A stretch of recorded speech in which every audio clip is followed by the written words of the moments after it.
우리 모두 자리에서 일어나셔서 베드로전서 2장 말씀 함께 나누도록 하겠습니다. 하나님의 말씀은 베드로전서 2장 11절에서 17절까지 말씀, 우리 한 절씩 돌아가면서 교독하겠습니다. 제가 먼저 읽습니다.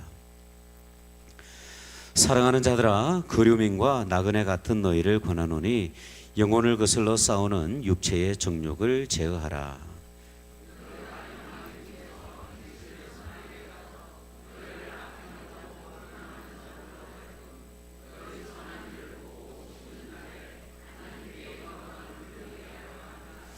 인간의 모든 제도를 주를 위하여 순종하되 혹은 위에 있는 왕이나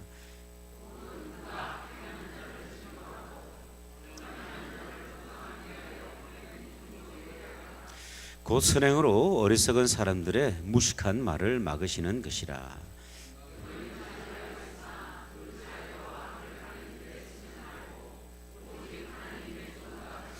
합독합니다. 무사람을 공경하며 형제를 사랑하며 하나님을 두려워하며 왕을 존대하라. 아멘. 자리에 앉으시겠습니다.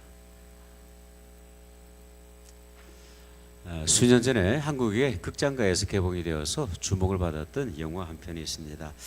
여러분들도 보신 분들이 계시리라 생각이 되어지는데, 철가방 우수씨라고 하는 작품이에요.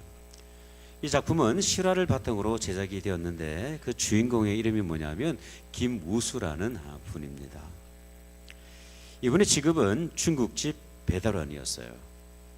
부모 없이 고아로 성장을 하면서 배움의 기회를 가지지 못하다 보니까 참 어려운 시절을 보냈는데, 그래서인지 몰라도 이 어린 시절에 잘못된 사건에 휘말리면서 소년원에 입소하기도 했습니다.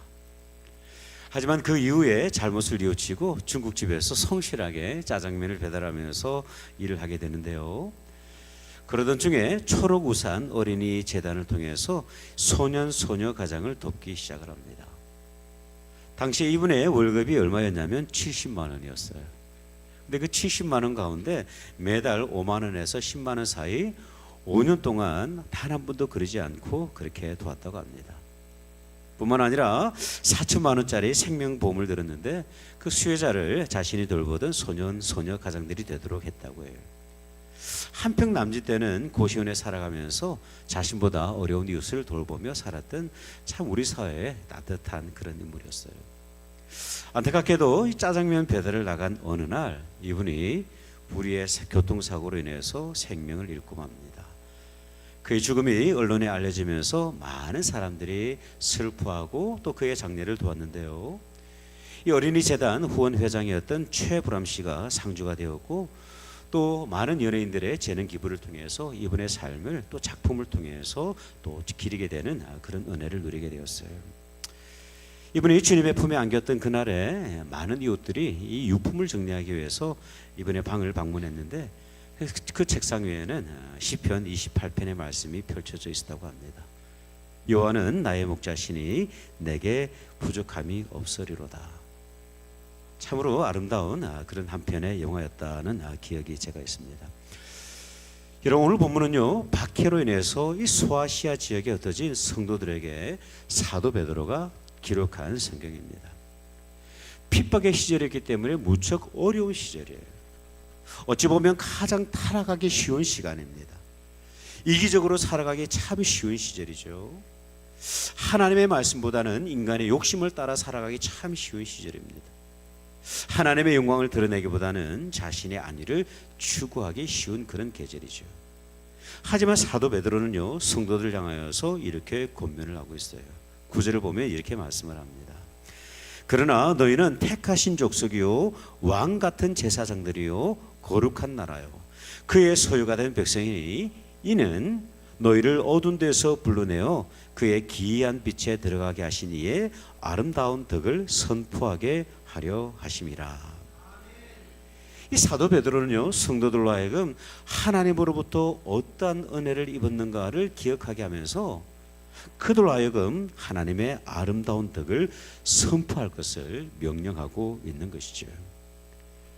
여러분, 저와 여러분에게는 사명이 있습니다. 그 사명이 무엇이냐면 하나님의 선하신 이름을 온 세상 가운데 선포하며 자랑하며 살아가는 거예요. 우리의 삶을 통해서, 우리의 가정의 모습들을 통해서, 교회를 공동체를 통해서 하나님의 영광을 드러내는 것이죠. 웨스트민스터 서유리 문답을 보면 그 첫 번째 질문과 답변이 있는데 우리가 한 번쯤은 기억해야 될 부분이 있다고 생각이 되어져요. 그 질문이 무엇이냐면 사람의 제일 되는 목적은 무엇입니까? 인생의 첫 번째 목적은 무엇입니까? 그렇게 질문을 하면서 답변을 하는데요. 사람의 제일 되는 목적은 하나님을 영화롭게 하는 것과 그분을 영원토록 절구하는 것입니다. 그렇게 말씀을 하고 있어요. 그렇다면 여러분, 우리는 인간의 첫 번째 존재 목적인 그 하나님의 영광을 어떻게 드러낼 수가 있을까요? 이 부분에 대해서 하나님께서는 말씀을 통해서 어떻게 말씀을 하고 계실까요? 가장 먼저 우리가 하나님의 영광을 드러내기 위해서는요, 저와 여러분의 정체성을 올바르게 인식하는 것입니다. 우리 다 같이 본문 11절의 말씀을 함께 한번 읽어보겠습니다. 시작. 사랑하는 자들아, 거류민과 나그네 같은 너희를 권하노니 영혼을 거슬러 싸우는 육체의 정욕을 제어하라. 아멘. 여러분, 사도 베드로는요, 이 서신을 수신하는 그 성도들을 향해서 어떻게 부르냐면 거류민과 나그네로 부르고 있어요. 여기서 거류민은 파로이코스라는 단어를 사용을 했는데 두 개의 단어가 합쳐져서 만들어진 합성어입니다. 파라라고 하는 단어는 어디 옆에서, 그리고 오이코스라고 하는 단어는 집을 의미를 하고 있어요. 그래서 이 두 단어를 딱 합쳐보면 어떤 의미가 되냐면 집 옆에서 사는 사람이라는 의미를 가지고 있어요. 이상한 사람들 아닙니까? 집이 있는데도 집 옆에서 사는 사람이다, 그렇게 말씀을 하고 있어요. 나그네도 비슷한 의미를 가지고 있습니다. 파레피데모스라는 단어를 사용을 하고 있는데 외국에서 온 체류자라는 뜻을 가지고 있어요. 이 두 단어가 가지고 공통적인 의미가 있는데 그것이 뭐냐면 이 땅에서 잠시 머물렀다 가는 인생, 영원한 하나님의 나라가 본향인 인생들을 의미를 하고 있어요. 사도 베드로는요, 하나님의 영광을 강조하면서 가장 먼저 그리스도인의 정체성, 저와 여러분의 정체성이 무엇인가에 대해서 말씀을 하고 있는 것이죠. 그렇다면 여러분, 왜 사도 베드로는 이 수신자들의 정체성을 주목을 하고 있을까요? 왜 강조하고 있을까요? 왜 그러냐면 이 정체성은요, 우리 삶의 내용을 담아내기 때문에 그렇습니다. 마치 우리가 하나님의 자녀가 되었음을 인식하게 될 때에 우리의 삶이 우리를 창조하신 하나님을 닮아가기를 소원하는 것과 동일한 그런 맥락 가운데 있어요. 제가 하나님의 은혜를 입어서 목회자가 되었고 여러분들이 하나님의 은혜 가운데서 직분자가 되었음을 인식을 하게 될 때에 우리의 삶의 내용과 모습이 달라지는 것과 동일해요. 이처럼 우리가 거류민이고 나그네임을 인식하게 될 때 비로소 우리는 나를 창조하시고 구속하신 그 하나님의 영광을 주목하게 된다는 것입니다. 여러분, 이 땅의 삶이 영원할 것으로 믿고 살아가는 사람들의 삶의 방식이 어떻습니까? 이 땅의 사람들이 가르쳐주는 그 지혜로 가득해요. 세상으로부터 인정받는 것이 목표입니다. 이웃들의 시선을 통해서 저 사람 성공했구나 하는 것이 우리들의 목표예요. 재물을 모으는 것이 목표입니다. 평탄하게 인생을 살아가는 것이 그들의 목표죠. 그래서 내 인생 이 정도면 성공했다라고 스스로 위로하며 살아가는 것이 세상의 목표입니다. 하지만 이 땅을 거류민으로 나그네로 살아가는 이들의 삶의 방식은 조금 달라요. 하나님으로부터 인정받는 것이 우리들의 목표입니다. 내게 허락하신 모든 환경들을 하나님의 나라를 위해서 사용하는 거예요. 우리에게 허락하신 그 생명도, 시간도, 우리의 청춘도, 우리의 건강조차도 하나님의 거룩한 영광을 위해서 사용하는 것이지. 고난 없이 살아가는 안일한 삶보다는 오히려 고난 속에서 더욱 크신 살아계신 하나님을 만나기 위해서 열망을 하는 거예요. 정체성을 분명히 인식하게 될 때 우리는 비로소 하나님의 영광을 바라보게 되는 것입니다. 저는 풋볼을 별로 좋아하지 않아요. 그런데 한 젊은 선수의 인터뷰를 들으면서 제가 비로소 이 풋볼에 대해서 관심을 가지게 됐는데, 그분의 이름이 뭐냐면 브락 폴디라는 청년입니다. 샌프란시스코 49에서 쿼터백으로 이렇게 뛰고 있는 청년인데요. 2년 전에 이분이 슈퍼볼에서 경기에서 패배하고 난 이후에 언론과 인터뷰를 하는데 기자가 이런 질문을 던지더라고요. 당신은 안타깝게 우승에 실패를 하셨는데 지금 당신의 마음이 좀 어떻습니까? 근데 24살짜리 되는 이 젊은 청년이 아주 특별한 이렇게 답변을 해요. 당신이 알듯이 우리가 경기를 이기면 사람들은 우리를 좋아하게 될 것이고, 우리가 경기에서 패배하면 사람들은 우리를 미워할 것입니다. 그러나 우리의 정체성은 풋볼이라고 하는 스포츠에서 발견되어지지 않습니다. 우리의 정체성은 오직 하나님 안에서 발견됩니다. 여러분, 성실하게 오늘을 살아가되 성공을 위해서 땀 흘리고 애쓰지만 여전히 우리는요, 이 땅에서 거류민이고 나그네 인생입니다. 성공을 위해서 달려가기보다는 표대를 향하여서 그리스도께서 우리에게 베푸실 그 생명의 면류관을 바라보며 오늘을 살아가는 것이죠. 성경을 보면요, 앞서간 많은 믿음의 사람들이 이것을 가지고 이 가치관을 붙들고 살아갔던 것을 볼 수가 있어요. 우리 다 같이 히브리서 11장 13절과 14절의 말씀 함께 읽어보도록 하겠습니다. 시작. 이 사람들은 다 믿음을 따라 죽었으며 약속을 받지 못하였으되 그것들을 멀리서 보고 환영하며 또 땅에서는 외국인과 나그네임을 정언하였으니 그들이 이같이 말하는 것은 자기들이 본향 찾는 자임을 나타내미라. 저 여러분의 정체성을 분명히 아는 그런 은혜가 있으시기를 주님의 이름으로 축복합니다. 두 번째, 우리가 하나님의 영광을 드러내기 위해서는요, 우리의 삶 가운데 선한 행위들이 있어야만 합니다. 여러분, 우리가 하나님의 영광을 드러내기 위해서는요, 믿음만으로는 안 돼요. 하나님께서는 이 믿음과 더불어서 우리에게 착한 행실을 분명하게 말씀을 하십니다. 우리 다 같이 12절의 말씀을 큰 목소리를 한번 읽어봅시다. 시작.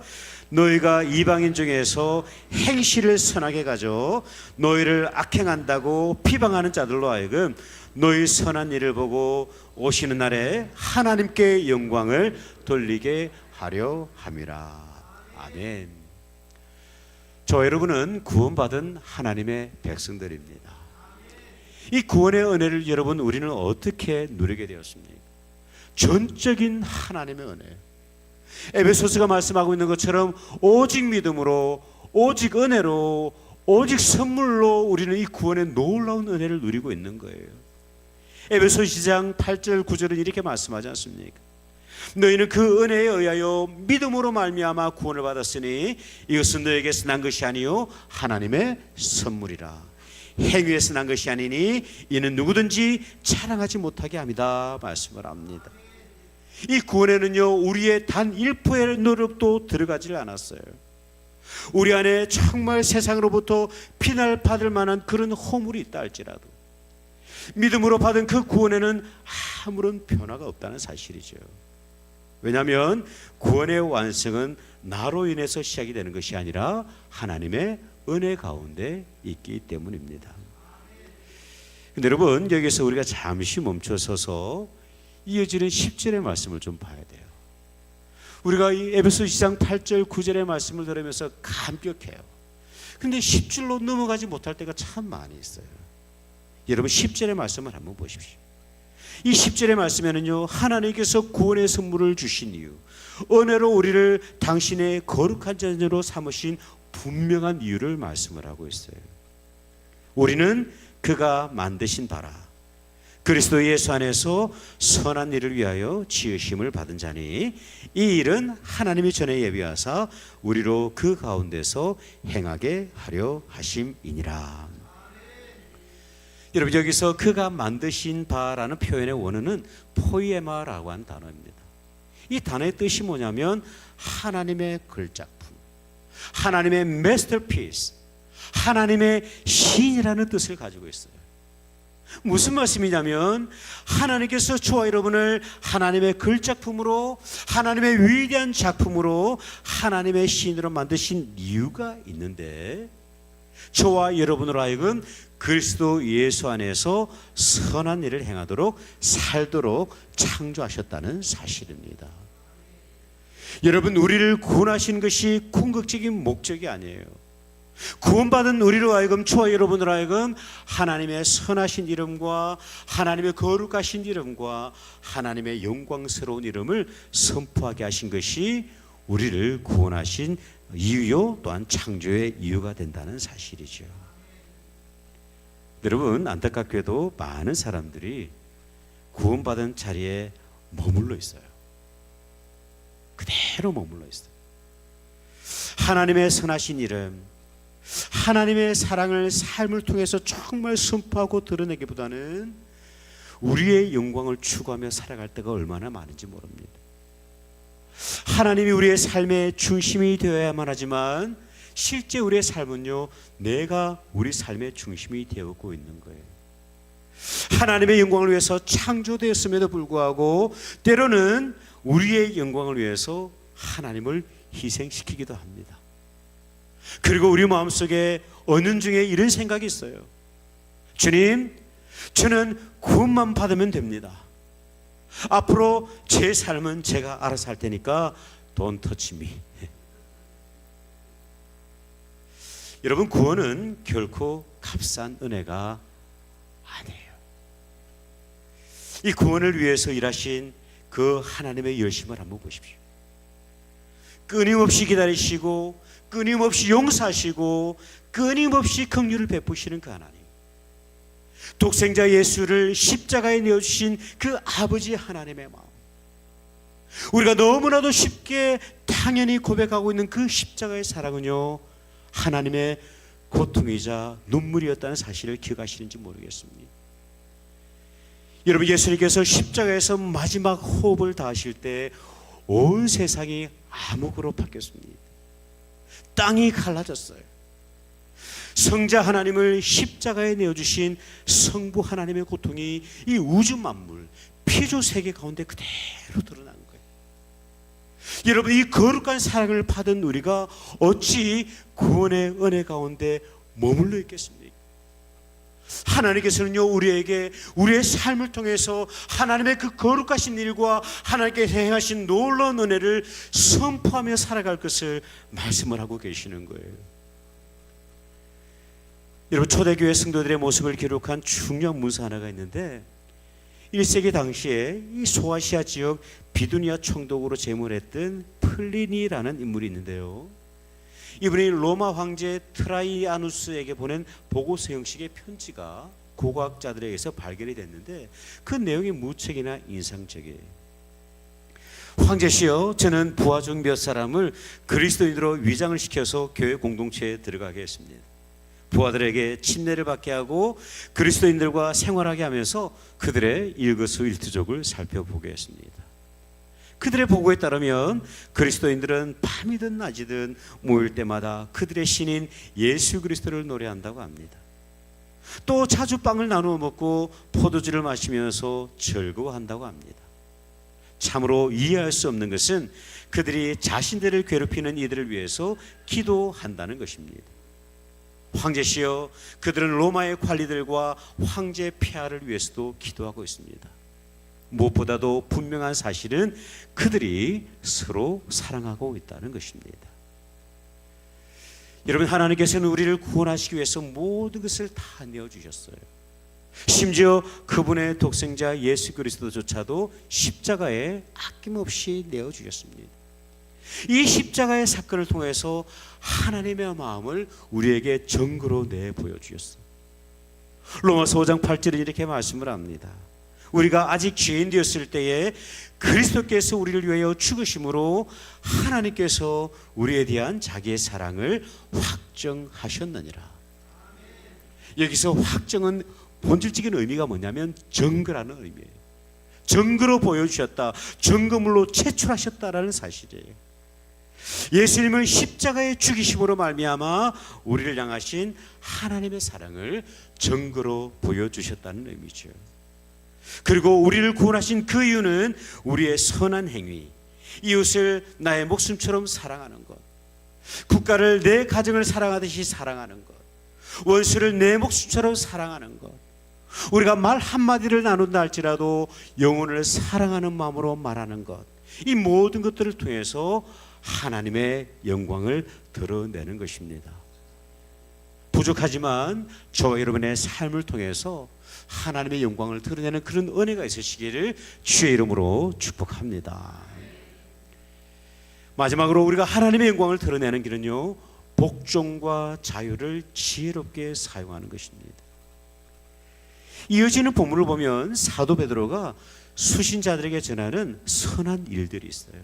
그 구체적인 내용이 13절과 14절을 통해서 드러나고 있습니다. 우리 다 같이 한번 읽어보죠. 시작.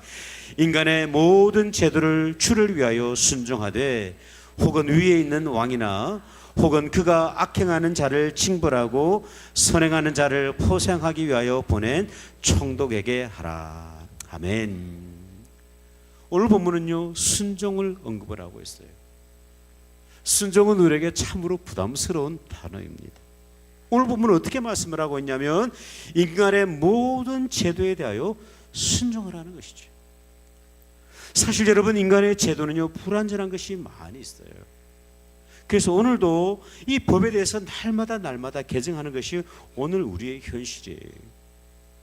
이런 불완전한 법이랄지라도 질서의 하나님이신 그분의 영광을 위해서 순종하라, 그렇게 말씀을 하고 있어요. 이러한 순종은 위증자들을 향해서도 있는 것을 볼 수가 있습니다. 본문은 그 대상이 왕과 총독이다, 그렇게 언급을 하고 있습니다. 여러분, 여기서 왕은 누구를 의미하고 있을까요?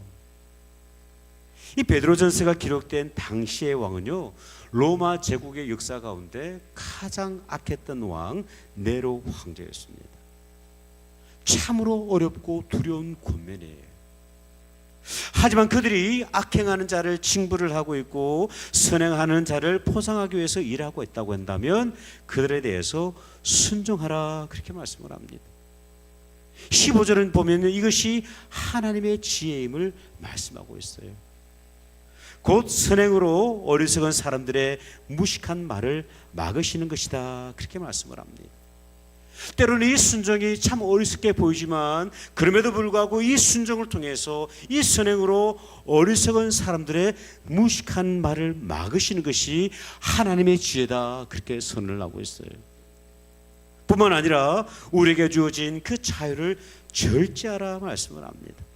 16절과 17절을 보면요, 이렇게 말씀을 해요. 너희는 자유가 있으나 그 자유로 악을 가리는 데 쓰지 말고 오직 하나님의 종과 같이 하라. 뭇 사람을 공경하며 형제를 사랑하며 하나님을 두려워하며 왕을 존대하라 말씀을 하고 있어요. 여러분, 우리에게는 복음 안에서 누리는 자유가 있습니다. 선한 행위가 없음에도 불구하고 믿음으로 받는 구원에는 아무런 문제가 없어요. 하지만 이 자유는 복음 안에서 절제되어야만 합니다. 하나님께서 우리에게 허락하신 그 자유를 악한 일에 사용하지 않는 것이죠. 하나님께서 우리에게 허락하신 그 자유를 모든 사람들을 공경하는 데 사용하는 것입니다. 우리에게 허락하신 그 자유를 형제를 사랑하는 데 사용하는 거예요. 무엇보다도 하나님께서 우리에게 허락하신 그 자유를 하나님을 두려워하고 이 세상의 위증자를 존대하는 데 사용하라, 그렇게 말씀을 하고 있습니다. 기독교 시인으로서 우리에게 너무나도 사랑을 받는 윤동주 시인의 작품 가운데 쉽게 쓰여진 시라는 시 한 작품이 있어요. 그 시를 보면 이런 문구가 있습니다. 인생은 살기가 어렵다고 하는데 시가 이렇게 쉽게 쓰여지는 것은 참으로 부끄러운 일이다. 사람들은 하루하루를 살아가는 시 너무나도 힘이 들고 지쳐 있는데, 근데 이 시인은요, 따뜻한 방 안에서 시를 너무나도 쉽게 쓰고 있는 것이죠. 값없는 하나님의 사랑, 독생자를 십자가에 죽이신 그 사랑을 통해 구원받은 자녀가 되었지만 행여라도 우리는 너무나도 그 쉽게 그 하나님의 사랑을 노래하고 있지 않은가, 그런 두려운 떨림이 있는 이 아침입니다. 여러분, 우리를 구원하신 이유는 저와 여러분 우리 공동체를 통해서 선한 일을 행함으로 하나님의 영광을 드러내는 것입니다. 혹시라도 이 거룩한 부르심을 놓치고 있다고 한다면, 혹시라도 이 구원받은 것에서 만족하며 내 삶을 향하신 그 하나님의 뜻을 외면하고 있다고 한다면 다시 한번 우리가 말씀으로 돌아갈 수 있으면 참 좋겠습니다. 글작품으로 저와 여러분을 창조하신 그 하나님의 영광을 위해서 두렵고 떨리는 마음으로 한 줄의 시를 써 내려가는 저와 여러분 우리 모든 공동체 되시기를 주님의 이름으로 축복합니다. 기도하겠습니다.